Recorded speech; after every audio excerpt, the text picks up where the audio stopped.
안녕하세요. 정세랑 작가의 지구에서 하나뿐을 리뷰하게 된 김예빈, 이승주, 전서원입니다. 네, 오늘 저희가 이렇게 소개할 책이 지구에서 하나뿐인 거 다들 알고 계시죠? 네, 맞아요. 너무 기대되지 않나요? 네. 이 책은 정세랑 작가가 26살에 출간했지만 36살에 개정판으로 재출간하게 된 책입니다.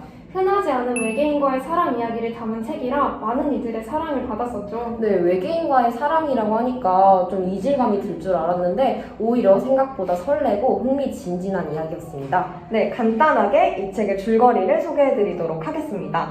지구를 사랑하는 하나는 저탄소 생활을 몸소 실천하는 의류 리폼 디자이너입니다. 환생이라는 작은 옷 수선집을 운영하며 누군가의 이야기와 시간이 담긴 옷에 작은 새로움을 더해주고는 하는 하나에게는 만난 지 11년 된 남자친구 경민이 있습니다. 늘 익숙한 곳에 머물고 싶어하는 하나와는 달리 자유분방하게 살아가는 경민은 이번 여름에도 혼자 유성우를 보러 캐나다로 훌쩍 떠나버리는데요. 자신의 사정을 고려해주지 않는 경민이 늘 서운했지만 체념이라고 부르는 애정도 있는 것이라 생각하던 때 캐나다에서 돌아온 경민은 어딘지 미묘하게 낯설어진 모습이었습니다. 네, 달라진 경민의 모습과 수상한 행동이 의심스러운 하나는 무엇인가 잘못되어 간다고 혼란에 빠지는데요. 하나를 갑자기 찾아온 외계인 경민과 지구인 하나의 사랑 이야기와 이 둘을 둘러싼 다양한 관계의 사람 그리고 사랑이 등장합니다. 네, 이 책에서는 사랑 이야기뿐만 아니라 환경 이야기도 함께 다루고 있는데요. 자세한 내용은 함께 보시죠!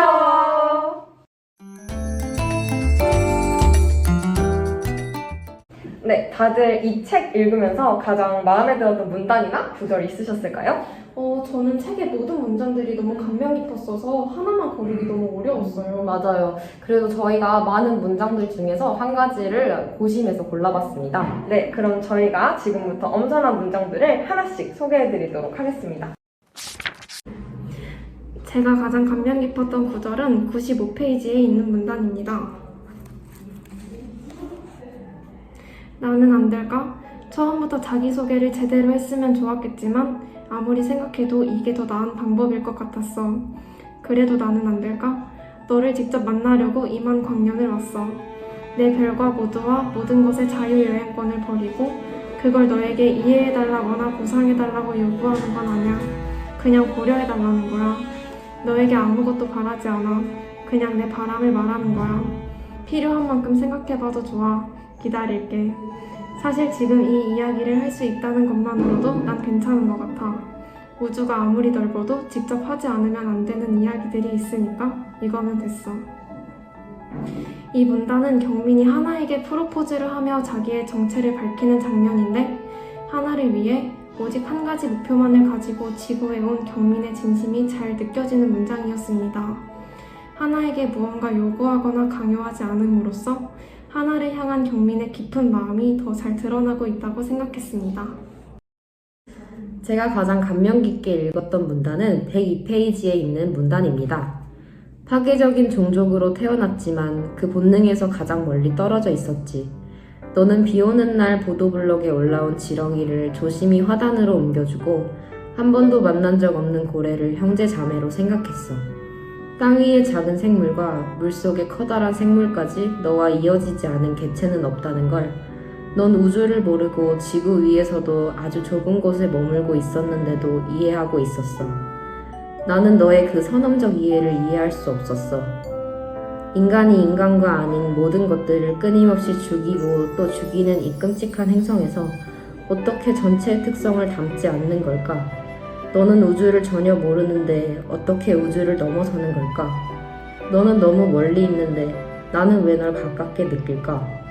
내가 네 옆에 있는 바보 인간보다 더 가까울 거라고. 그런데 그걸 넌 모르니까, 전혀 모르니까 도저히 잠들 수 없었어. 이 문단이 제가 마음에 들었던 이유는 경민은 하나는 작고 우주조차 이해하지 못하지만 하나 자신뿐만 아니라 자신을 둘러싼 모든 것들, 지구와 다른 생명체를 모두 사랑하고 지키려고 하는 모습에서 경민은 사랑에 빠지게 됩니다. 하나의 외적인 모습이 아닌 하나의 마음과 그리고 하나의 신념을 사랑하는 경민의 모습에서 진정한 사랑이란 무엇인가 느낄 수 있는 문장이라고 생각했습니다. 제가 가장 감명 깊었던 구절은 페이지 181에 있는 문단입니다. 하나에게 경민이란 이름은 고유명사가 아니라 보통명사처럼 여겨졌다. 아주 특별한 사랑을 이르는 말. 이제 그 사랑의 완전한 소유권은 이 눈앞의 존재에게 있었다. 언젠가 사라질 섬에서 사라지지 않을 감정을 가지고 두 사람은 잠에 들었다. 이 구절에서 경민이라는 단어가 이름과 그 사람 자체를 의미하는 고유명사가 아니라 아주 특별한 사랑을 이루는 보통명사처럼 여겨진다는 표현이 이름으로서의 고유명사는 시간이 흐름에 따라 빛바래고 퇴색되지만 언제나 살아 숨쉬는 보통명사로서의 경민으로 사라지지 않을 두 사람의 감정을 가장 잘 표현한 문장이라고 생각합니다.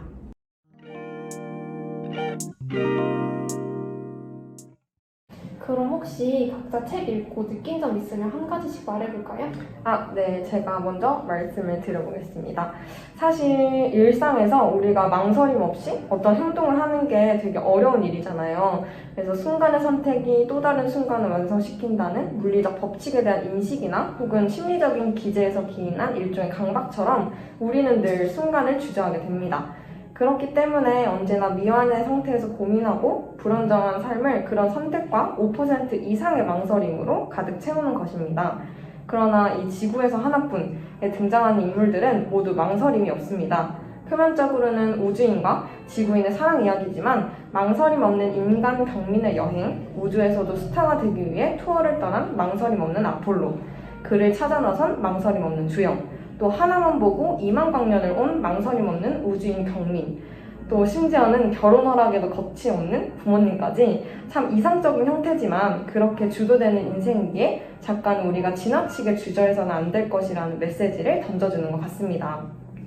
물론 사랑이 전제되어 있긴 하지만 경민과의 사랑을 고민했던 하나와 정형화된 일상과 직업에 대한 고민을 했던 정교까지 둘 다 망설임 없는 인물들을 만나 확신 없던 선택들을 하게 된 모습에서 독자들은 가감 없는 인물들의 모습과 그로 인해 변화되는 인물들을 통해 미뤄뒀던 선택을 전부 다 거침없이 할 수 있는 용기를 얻게 되는 것이죠. 아마 이것이 작가가 전하고자 하는 메시지가 아니었을까 생각해 봅니다. 저는 책 전체 내용에서 한번 살펴보았는데요.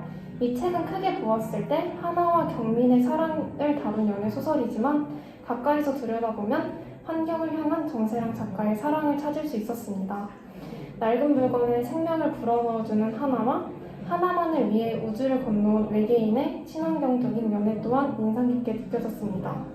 사실 연애 소설이라고 하면 진부한 스토리가 떠오르기 마련인데 이 둘의 연애는 우주적 차원의 뻔하지 않은 이야기면서 동시에 외계인과 인간 사이의 영원한 사랑을 이야기하고 있다는 점에서 이런 영원한 사랑은 결국 지구에선 존재할 수 없는 것인가 하는 회의를 느끼기도 하였는데요.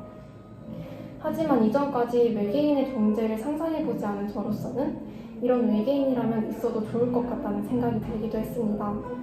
사랑 이야기 속 환경에 대한 정세랑 작가의 메시지가 함께 담겨있는 것도 좋았고 고래의 이야기라든지 환경을 위해 아이를 낳지 않는다든지 연료 소비를 줄이기 위해 비행기를 너무 많이 타고 싶지 않다는 하나의 말에서라든지 친환경에 관한 이야기들이 책 곳곳에 스며들어 있는 게 좋았습니다. 그리고 이걸 강압적이지 않게 이야기를 전해드릴 수 있는 것도 좋았습니다. 또 좋았던 점은 이야기의 열린 결말이었는데 책은 끝났지만 하나가 경민, 유리의 남편과 함께 다시 멋진 우주 여행을 즐기게 될 다음을 상상하니 끝이 아쉽지 않았습니다. 저 또한 이 책을 매우 흥미진진하게 읽었습니다. 그리고 또한 역시 정세랑 작가라고 느끼기도 했어요. SF 소설을 너무 동떨어진 소재로 쓰기보다 우리 일상에서도 일어날 수 있을까? 그런 싶은 느낌이 들도록 만든다는 점이 매우 흥미로웠습니다. 또한 하나와 경민의 사랑 이야기는 요즘 세상에서 느끼기 어려운 진실한 사랑을 느낄 수 있어 마음을 따뜻하게 울렸습니다. 동시에 많은 사람들이 자신만의 세계를 찾고 그 세계 속 자신만의 신념을 가지고 살아가는 모습에서 참 많은 울림을 얻었습니다. 우리는 세계를 그냥 어쩔 수 없다고 받아들이고 살지는 않는가요? 자신만의 신념 없이 타인의 행동을 그대로 복사해서 살고 있지는 않은가요? 나의 세계를 만들 만큼 충격적이고 어쩔 줄 모르는 대상이 존재하나요? 이 책은 우리에게 다양한 의문을 제시해주면서 어쩌면 인생을 더 행복하고 멋있게 살아가는 방법을 알려주는 책이라고 생각하게 되었습니다.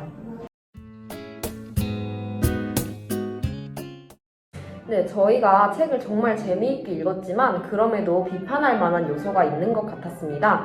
그래서 그 부분에 대해서 저희가 한번 이야기를 해보려고 합니다. 우선 소설에서는 환경 이야기를 다루고 있습니다. 독자에게 환경에 대한 경각심을 일깨우는 역할을 하고 있습니다. 하지만 환경 이야기가 의도는 좋았으나 이야기의 몰입을 해치고 끼워 맞추기 식으로 보이기도 했다는 점이 좀 아쉬웠습니다.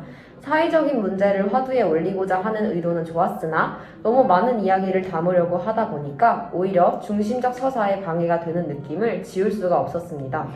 네. 그리고 하나와 경민의 사랑 이야기는 아름답다고 생각할 수도 있지만 동시에 너무 판타지적이고 실제 독자로선 현실에서 얻을 수 없는 플롯들이 많아서 공감의 요소가 부족하다고 느껴지기도 했습니다. 또한 연애에서 결혼으로 가는 과정이 너무 개연성이 없이 지나치게 빠른 전개가 아닌가 싶기도 합니다. 하나와 하나를 둘러싼 모든 일들과 과정들이 순탄하게만 지나가고 현실에서 일어날 수 있는 갈등 요소들이 배제되어서 독자들의 온전한 공감을 얻기에는 조금 부족하지 않았나 싶었습니다. 소재가 특이하고 쉽게 접할 수 없는 내용들이라 더 매력적이고 독특하게 끌어나갈 수 있었을 것 같은데 지나치게 평범한 로맨스 소설의 전형이라고만 느껴져서 그 부분이 조금 아쉬웠던 것 같습니다.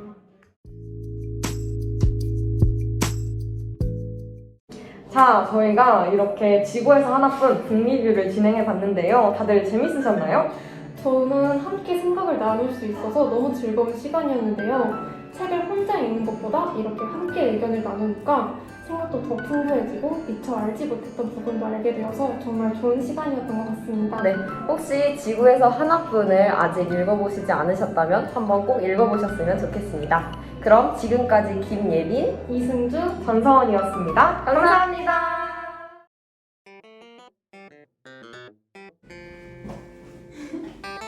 너 지금 자를 거니까 이걸로 한번 확인해. 우와. 잘 나오지? 그런 거 같아. 우와. 오케이. 자. 안녕하세요. 이건 누가 할까요? 다 같이? 시작. 안녕하세요. 아니 스위트 거리는 스위트 거리야. 그러면 내가 먼저 이름 말해야 되니까 내가 먼저 말해. 그래. 안녕하세요 같이. 하나, 둘, 셋. 안녕하세요. 정세랑 작가의 지구에서 하나뿐을 리뷰하게 된 김예빈, 승주, 전서원입니다. 와. 오늘 나는 무언가가 잘못됐다고. 잠깐만 왜 울는 거야? 혀가 야 그럼 얘도 아까 하나가 아니라 이거 은나. 잠깐만 다시 찍어요. 제가 가장 마음에 들었던 문장은